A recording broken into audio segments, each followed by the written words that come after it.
Welcome to பெரியம்மா சமையல். வாங்க இன்றைக்கி நம்ம வந்து தயிர் சேமியா பண்ண போகிறோம். இந்த வெயிலுக்காக குழுன்னு டேஸ்ட்டாக இப்போ தயிர் பண்ண போகிறோம். அதுக்கு வந்து தண்ணி வந்து பக்கத்தில் கொதிக்க விட்டுருக்கோம்.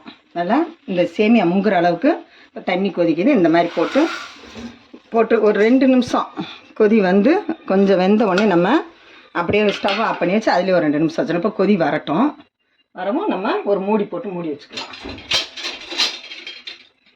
இது வந்து நல்லா வெயில் நேரத்துக்கு வந்து நல்லா ஜில்லுன்னு ஃப்ரிட்ஜில் வச்சு 1 ஹவர் வச்சு சாப்பிட்டோம்னா நல்ல டேஸ்ட்டாக இருக்கும். அதனால் இன்றைக்கி வெயில் பயங்கரமாக ஆயிடுச்சு. அதனால் இன்றைக்கி நம்ம வந்து தயிர் சேமியா பண்ண போகிறோம்.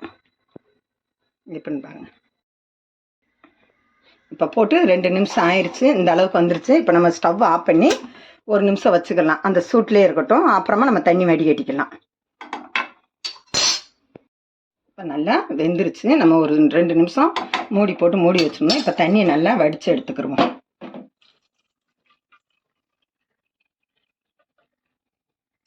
ஒரு பாக்கெட்டுக்கு எவ்வளவு இருக்குது. இப்போ நம்ம இதில் வந்து கொஞ்சம் பச்சை தண்ணி ஊற்றி அலசி எடுத்து வச்சுருவோம். அந்த பிசு இல்லாமல் இருக்கும். தண்ணி ஊற்றி கழுவிக்கணும். இப்போ நல்லா ஒன்று போல் அலசி விட்டுருவோம்.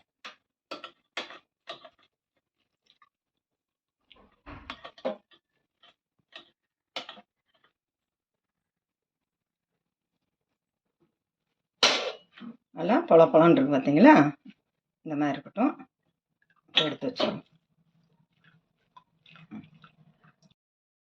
சேமியாவை வச்சு எடுத்து வச்சிட்டோம். இப்போ அதுக்கு ஒரு தாளிப்பு பண்ணிடலாம். அதுக்கு தாளிப்பு என்னன்னு பார்க்கலாம்.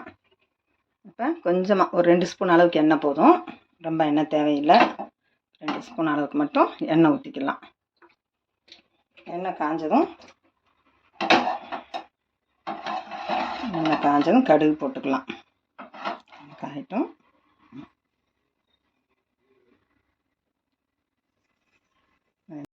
உளுந்தம்பருப்பு சேர்த்துக்கலாம். இஞ்சி பொடியாக கட் பண்ணி வச்சுக்கோம். இஞ்சி சேர்த்துக்கலாம். அதிலே பச்சை மிளகாயும் சேர்த்துக்கலாம். இதை கொஞ்சம் நல்லா வதக்கிக்கலாம் லைட்டாக.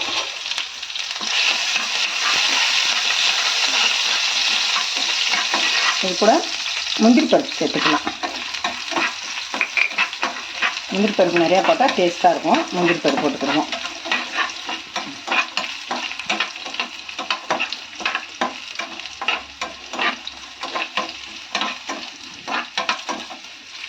காஞ்ச திராட்சை சேர்த்துக்கலாம்.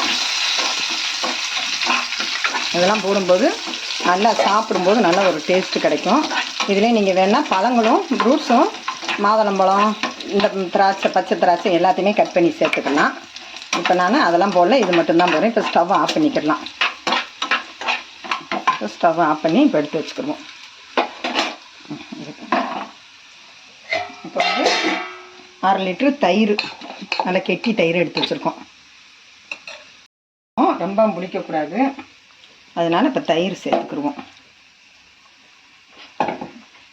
தேவையான அளவு தயிர் சேர்த்துக்கலாம்.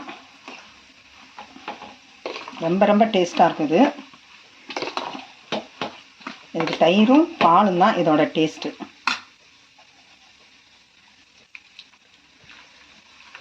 தாளிப்பை அதிலே கொட்டிக்கலாம்.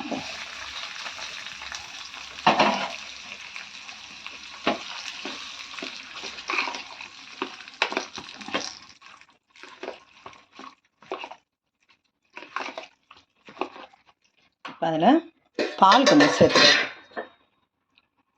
பால் இப்போ வந்து நீங்கள் வந்து வீட்டில் சாப்பிட்றோன்னா இந்த அளவுக்கு, இப்போ உடனே செஞ்சு சாப்பிட்னா இந்த அளவுக்கு போதும்.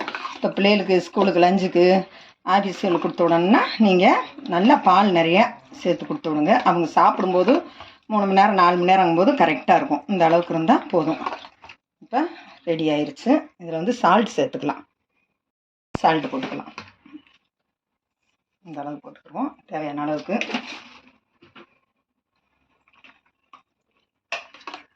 இதில் வந்து கட் பண்ணி வச்சுருக்க மல்லித்தலையெல்லாம் சேர்த்துக்கிடுவோம். இப்போ இதை 1 மணி நேரம் ஃப்ரிட்ஜில் வச்சுட்டு நம்ம எடுத்து சாப்பிடும்போது நல்லா ஜில்லுன்னு ரொம்ப டேஸ்ட்டாக இருக்கும். அதனால் இப்போ நான் போய் 1 மணி நேரம் ஃப்ரிட்ஜில் வச்சுக்கிற போகிறேன். தயிர் சேமியா ரெடி. இதே மாதிரி நீங்களும் வீட்டில் ட்ரை பண்ணி பாருங்கள். இந்த வீடியோவுக்கு ஒரு லைக் போட்டுருங்க. பெரியம்மா சமையலுக்கு ஒரு சப்ஸ்கிரைப் பண்ணிடுங்க.